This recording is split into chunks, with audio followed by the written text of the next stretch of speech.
Okay, welcome to the start of a new series. Not an anime review series, surprisingly. You probably are thinking, wait, a new series? You haven't done this in years. Well, there's a good reason for that, because last few years basically did a lot of anime. Don't worry, I am not going to stop reviewing anime just because I'm talking about this. Excuse me, if you saw the title of the video, I'm reviewing right now. This is Nick Lenz's Doctor Who reviews. Yes, I'm reviewing Doctor Who. Simply because I like the series, and I've been a big fan of the series since 2006. Yes, that was the year I first started watching Doctor Who. I first caught it in the current era Doctor Who, when David Tennant was the Doctor. I caught the first two series, kind of in the way you think of series, on the Sci-Fi Channel. Yes, the Sci-Fi Channel. As part of a marathon. Yes, a marathon of these two shows. It took me a while, but I eventually got them done. The only episode from New Who I still have never seen, because of how atrocious it is Love and Monsters. Yeah, I've seen clips of it, and I'm like, I'm not interested in watching this damn thing. It is terrible. Now, my very first episode I ever watched of Doctor Who, of course from New Who, is called the episode Dalek, which is technically the third episode of New Who. Yes, that was the one basically where introduced the Daleks, and developed my love for the Daleks, being one of my favorite Doctor Who monsters.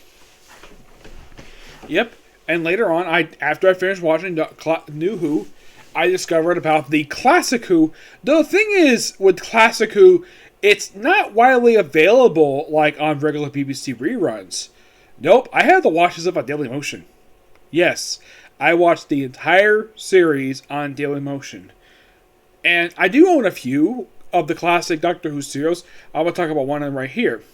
Now, I mostly started from the very start with William Hartnell. And I went through all the way up until the last thing I had to watch for Classic Who was the Doctor Who 1990, I think it was like 1997 movie. Though technically the first thing I've watched for Classic Who was, and this is kind of shock to you, the first thing I watched for Classic Who was the Five Doctors. Yes, this is the first thing I watched, and then this is from the Peter Davison era. Yes, one of my first favorite. I would say he has some really good stories. I will discuss him later on. Now, in the case of this one, this series, we'll discuss like various ones. We'll discuss all the ones in order per se. First start with the ones I own. First start with the Classic Who, and then move on to New Who. The ones I own. Yes. Now, eventually the second one, the first full one, that wasn't the 20th anniversary special, was Remembrance Daleks. I love this one. It was so freaking fantastic to watch this thing. Though it was the final appearance of a particular companion I liked in the series. The actress herself currently is in her mid-50s, and I saw some video footage. She looks really good for her age. Now, this one has nothing to do with her at all. This focuses on technically the last Doctor from the classic era, though the movie is considered the part of the classic era, even though that it aired in the 90s. The Classic Who aired from 1963 to 1989. This is from the start of its penultimate season, and part of its 25th anniversary. And just by sheer coincidence, it aired the same year I was born, though it aired in October of 1988, 6 months after I was born. This is Remembrance of the Daleks. Yes, I bought this from Amazon for like about $15. Yeah, but it's what we're basically paying for this damn thing. Now, it's roughly, I think it's like a 6-part story, if I'm not mistaken. I just want to be verifying this. Let's see. Actually, no, it's 4 parts. Yes, 4 parts, all air in October, which, oddly enough, was a month prior to the start of the 25th anniversary, which is interesting to say the least. Now, 140 serial. Now, it stars Sylvester McCoy as Doctor, Stella Aldred as Ace. Yeah, she was also the final companion of this era. Yes, the final companion. Yep, this story is also the final appearance in Classic Who of the Daleks and their creator, Davros. Yep, here he's played by Trevor Malloy, who is the third actor to portray the character. As far as I know, after this one, he never portrayed him again, Though Davros did return in New Who. Yes, he returned after the Daleks did, which kind of made sense because he was introduced into the genesis of Daleks. Of course, the original actor is to be the best one of them, though he only played in one story. Cheryl Malloy played him in first in Resurrection of Daleks, and then Remembrance of Daleks, and then this one. He played him in 3 stories. Now, this one starts off basically the Doctor and Ace. Now, here's the interesting about this particular story. You don't see the entire interior in this one. It's one of the very few in Classic Who, rare times, you don't see the interior. You see the exterior, but not the interior per se. Yes, of course, if anybody's ever seen the interior at this point in time, it was the same interior that the previous 2 Doctors had. Yeah, they never bothered to change the interior for this one. Basically, it's like oval circles, these big doors, not the wooden doors you see nowadays, because if you watch Classic Who, that was not the exit for the TARDIS. Basically, as soon as you open the door, you go straight to the console room. It wasn't like through the door and then through another door to get to the console room. Yeah, the doors themselves basically were these big doors. Yeah, these doors were commonly seen in every single time you saw the interior of the TARDIS. And fun little fact about the classic interior: it was also meant to be used in the Doctor's Wife episode penned by Neil Gaiman, but due to time constraints and the fact that they changed their mind to use the, well, let's just say the new Who interior, which I kind of basically was a really dumb idea, but what can you do?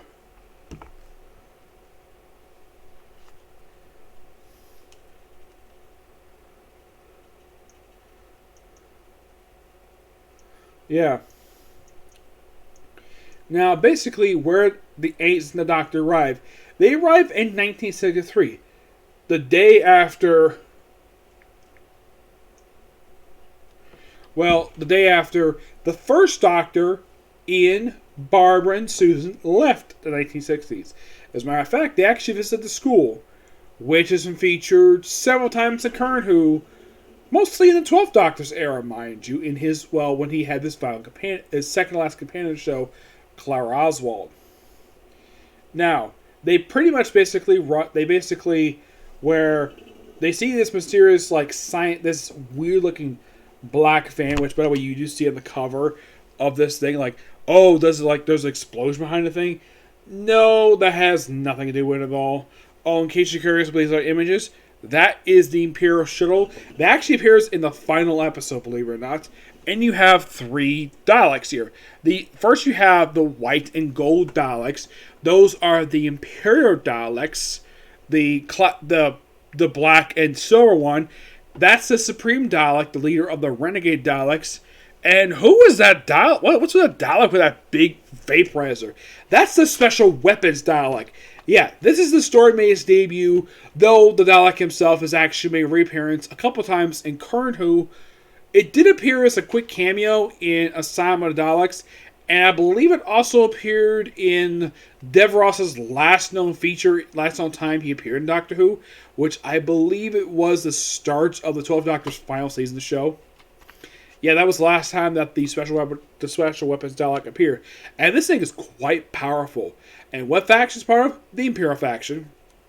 Yes. So, we see that there's a mysterious murder, and we also see Ace. Now, Ace basically gets something to eat and runs into a man named Smith, who is actually a sergeant. Yes, Mike Smith. No, and yes, I do know someone named Mike Smith who lives here. That has nothing to do with it at all. So, pretty much we have here, like the caller went, oh, we need to go to this particular junkyard. Yeah, a junkyard, because somebody has died. So Doctor examines the body and the fact that, well, let's just say the death is consistent with a vaporizer, basically with one of the Dalek weapons. He doesn't say Dalek per se, but he knows what did this. Basically, his insides were scrambled. And then they notice here's something that the assailant might be nearby.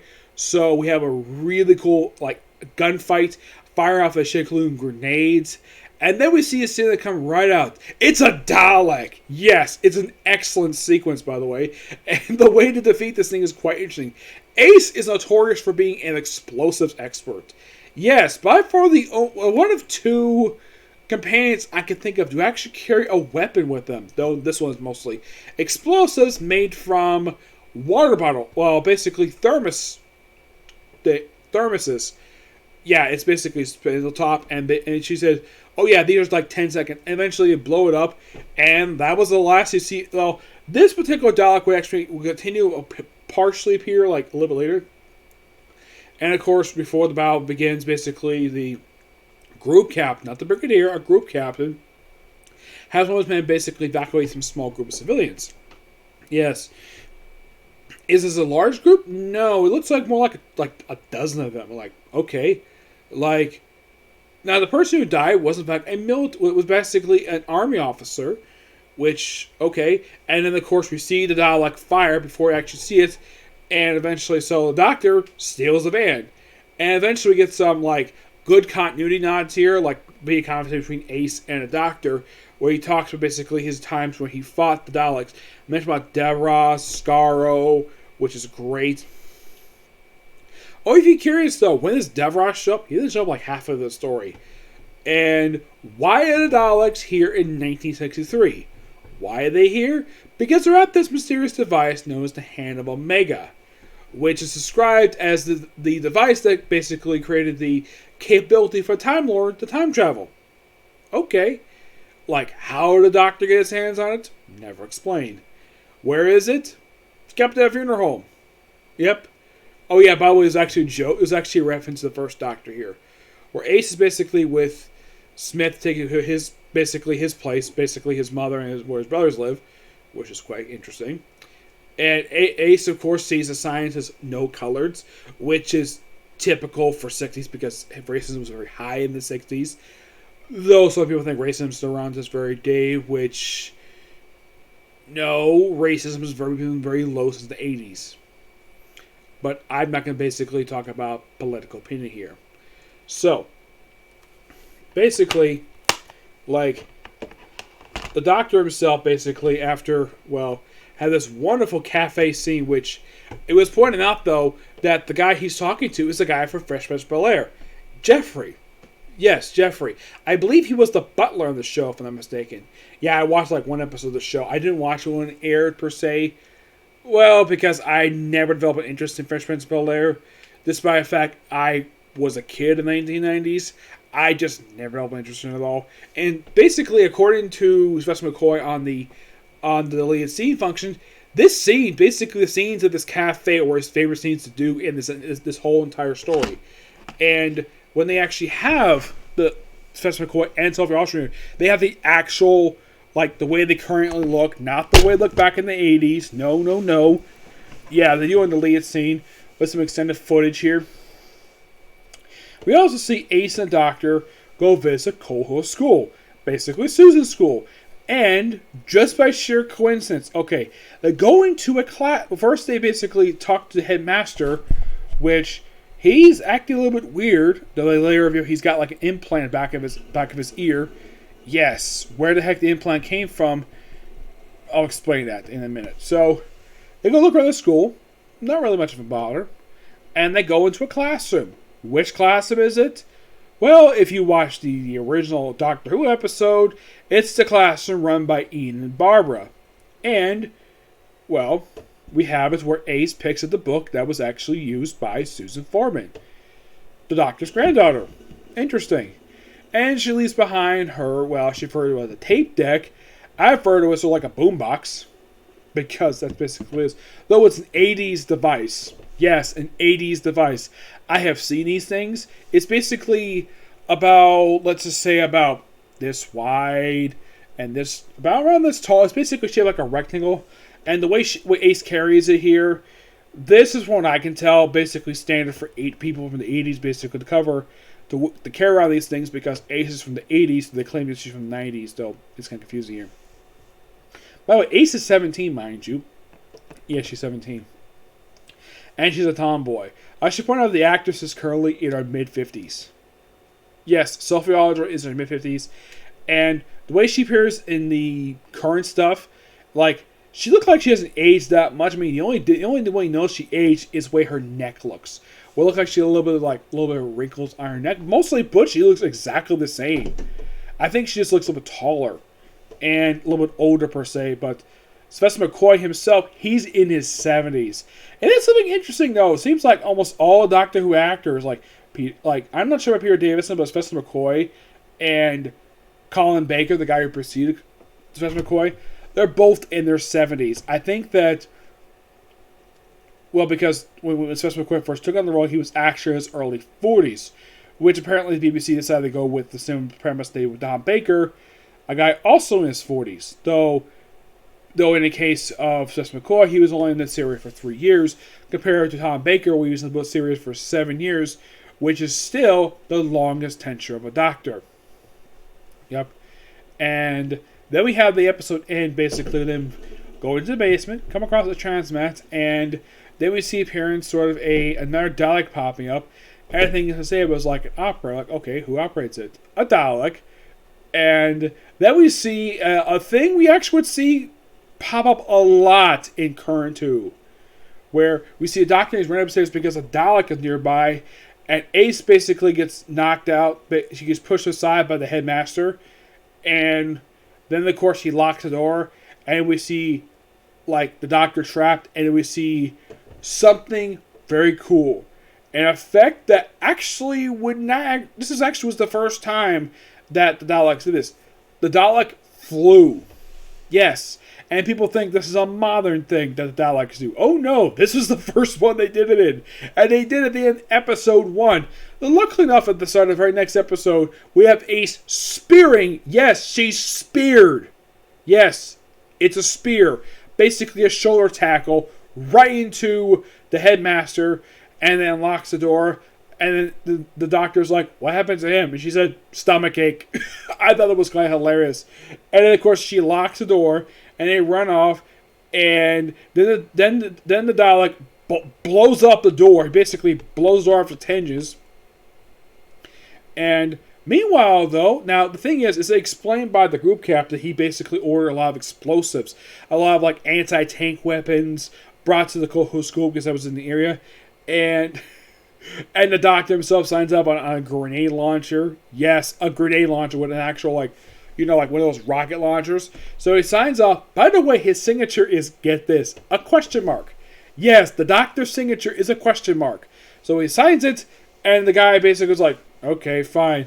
And then they come across the Imperial Dalek, where Ace proceeds to blow it up with her grenade launch, because why not? It's not like the Doctor uses this damn thing. And she proceeds to aim for the eyepiece and destroys it. Now, it's pointed out, though, that the Dalek himself, the one they first found, is different from the one they found here. Like, it's still like, this one looks a little bit different. And it's notably, when they count Daleks again, that they basically mutated a bit. So, the Doctor himself doesn't really tell much of anything to people from the Army. But this is one of those two stories where chronologically there is need of unit. Though this is basically about 7 years for the founding of... I think this is basically, since it said in 1963, this is roughly 5 years before Unit was founded. Unit made its first appearance in the episode The Invasion, one of my personal favorites from Patrick Troughton's era. Absolute great story. Though most of it's been lost per se, except for like a couple episodes. I watched it via first. The first time I ever watched this one was via restored footage from the actual one. Yeah, that was a thing. Basically, I'll explain more about that in a later episode. I'll probably discuss probably next one per se, talk about the actual lost episodes and some of them covered. So they pretty much set up that they pretty much have the Doctor do this device, which, according to Sylvester McCoy, this was something that John Pertwee part of. This special device would disable Daleks. And eventually Ace sneaks off after a very bad argument between her and the Doctor. Oh yeah, and also, he basically, also, when she separated from him briefly before this, he pretty much decides to borrow her baseball bat and go see the Hand Omega, which is kept in a funeral home. there's this guy there, and he basically, Dr. Spook's like, I believe this is yours. Basically, a glass bottle of milk. Yes, a glass bottle of milk. I have seen pictures of these damn things. I've seen one person in a museum. Yes, these things are real. I myself have never actually been delivered milk like this before, mainly because we buy milk at the store. And the fact that also this type of thing is a bit outdated as a premise, milk deliveries. Yes, milk deliveries are pretty much outdated nowadays due to having them in stores. So don't need to buy them from milk delivery people. I'm sure many farmers basically unhappy about that, though they probably sold the milk to the actual stores themselves. Yep. And then she pretty much has it where he says, he yells the handbag, he says, hello, open. And then he deposits Ace's silver baseball bat. And then, pops out, and basically becomes very powerful. And then Ace basically takes later because they want to get the tape deck from the actual school he left behind. And then, of course, the Dalek shows up, goes right through the doors. Yes, a Dalek going through doorways, that's quite interesting.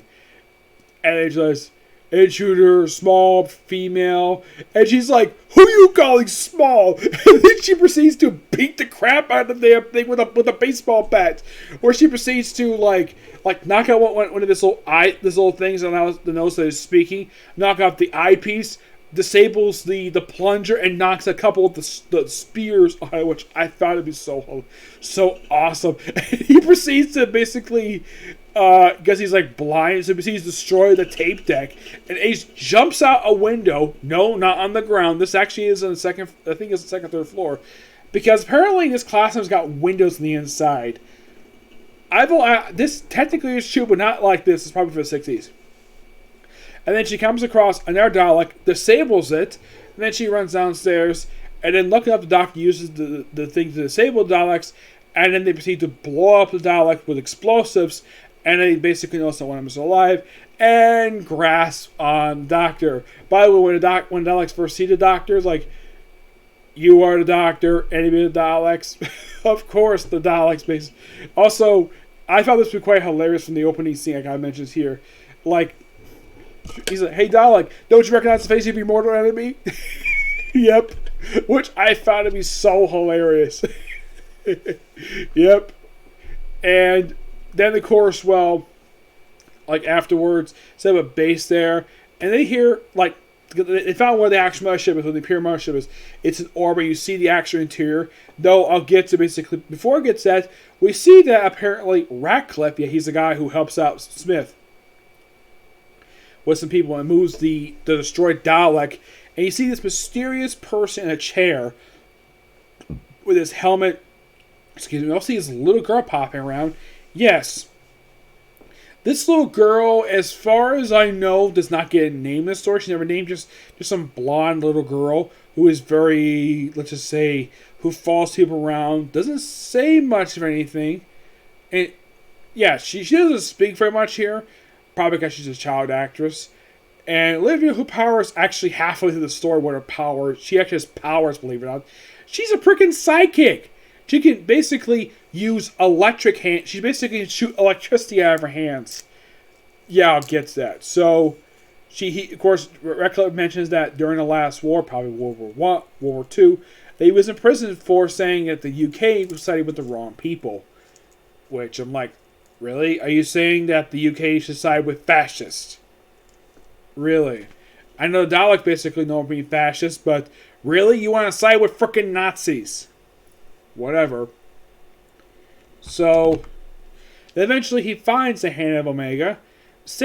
Basically finds in a grave that's basically also the pallbearer. There's also a joke about the guy who's Remembrance funeral home. I thought you said the guy was an old geezer. Which is a clear reference to William Hartnell, who, by the way, at this point had since passed away. He had been dead at this point for about I'd say about 15 years. I think he died a little over 10 years after his last known appearance in the series, which was in the Three Doctors. And if you're curious, though, the first Doctor who technically appeared 5 Doctors, if you've ever seen it, is not William Hartnell. That's a guy who looks like him. It actually is not him. From what I heard, they casted him merely because he played a similar William Hartnell character in a different movie per se. What I have read, apparently he died a week after the TV special was released. And he would not be the last person to be the first Doctor, because we had the first Doctor show up for Peter Capaldi's last story, played by the guy who played the first Doctor in the Doctor Who docudrama. I think it's like Time and Space. I think it is. I haven't seen it, but I heard it's really good. So, oh yeah, and of course the apparently the minister is blind. Apparently, oh yeah, your pulpit is very quiet. And like, your voice sounds different. And he says, I've had many changes. Probably represents to his regenerations. Yep. So they eventually see that the Imperial shuttle basically comes out at the school, which I'm like, no, that's not possible because he miscalculated. Oh, by the way, the interior of the ship, which is quite small per se, and then we see appearance of the Emperor Dalek, which is the first time it's actually had an Emperor Dalek since the evil of the Daleks. Yes, which was a story from Patrick Troughton's, I believe it was his second season, I think it was the end of his first season of the show, that at the time was the last appearance of the Daleks for over a decade until they popped up in the episode Day of the Daleks. Yep. The reason for that was because Terrence Dix wanted to take the Daleks to America to create their own spin-off series, which never materialized. And so he brought back the Daleks to Doctor Who with Day of the Dalek, which he popped up 3 times in John Pertwee's run, twice in Tom Baker's run, and once in Peter Davison, Colin Baker, and this story here. Though they would also briefly appear in Doctor Who movie, which aired about a decade after this release. So, oh yeah, by the way, the revelation of the person that Reckless is talking to is in fact a little girl who's got psychic powers. And Smith is really working with him. He does not know he's working for Daleks per se. That fact was kept a secret. Even he didn't know he was working for Daleks. So, yeah, it's shown about the headmaster have an implant. And then, of course, he confronts him at the graveyard when Miss Force with Radcliffe finds out about where the Hey Omega is. Smith confronts... Well, Smith has... Apparently, we see on conversation that Radcliffe says, oh yeah, we actually know what Hey Omega is. So, we see that it's Smith, and he's followed by the headmaster of the Coal Hill School. The reason being because he's under the control of the Imperial Daleks. So, he follows him. And then he has sort of a brief fight with them. Though Smith basically is able to use a little power. Like, where are the renegade Daleks? Let's talk about the Imperial Daleks. And then all of a sudden he dies. Yes. If you're curious though, like when they edited this, did they cut out Dalek voices from this particular moment? Yes. Yes, they did. The reason why he was dying here because security was compromised, so they killed him. And that was last you saw of the headmaster. Yep, he died. Yeah. Now, as for why they killed him off for, the guy himself only appeared a few times. He also was the one who repaired the transmat. Yeah, he appeared mostly a little bit in the first episode. He appears briefly in the second episode, and that's last seen of the headmaster. Yeah, I'm not really sure what was the purpose of the guy. Oh yeah, by the way, when he first met the doctor, he thought he was in the position of the caretaker of the school. Which, he's like, I'm here for a different reason. Like, okay.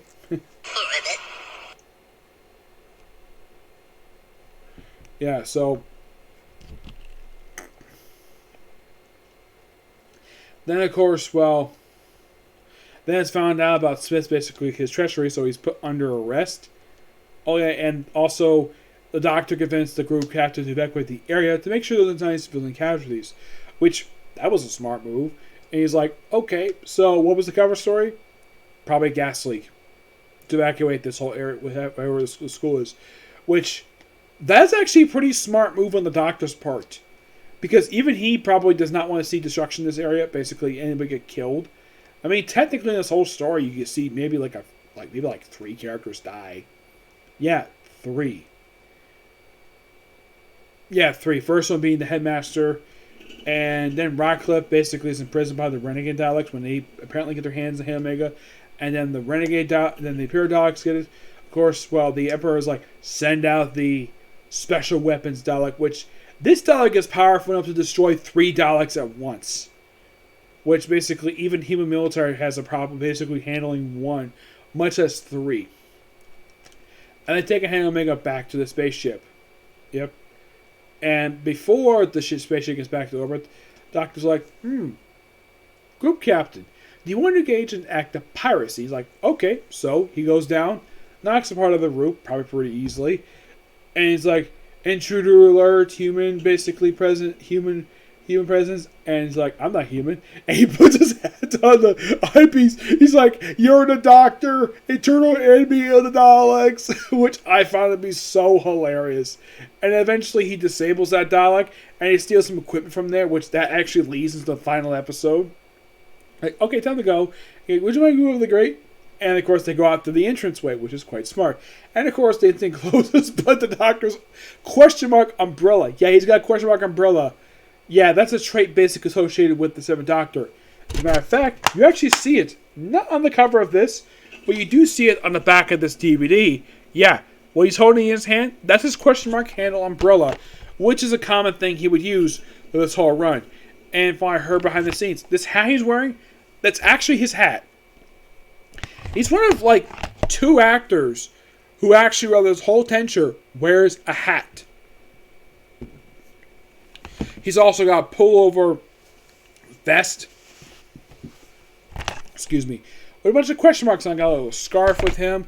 He's got a great outfit. Ace, of course, is dressed like a late 1980s tomboy. You know, with a special, like, leather jacket with, like on one of the sleeves is a space shuttle. Yeah, a space shuttle. Imagine people in the 1960s like, hey, what is that thing? And she'd be like, a space shuttle. Like, what's a space shuttle? Yeah. So, eventually, of course, the head Omega is taken to the actual spaceship. And then the Doctor contacts him via almost like a webcam. Yeah, modern day almost like a webcam using like a 1960s camera, using a TV, put the camera on top of his hat. And he's like, hello, Mother Dalek, Dalek Mothership, hello.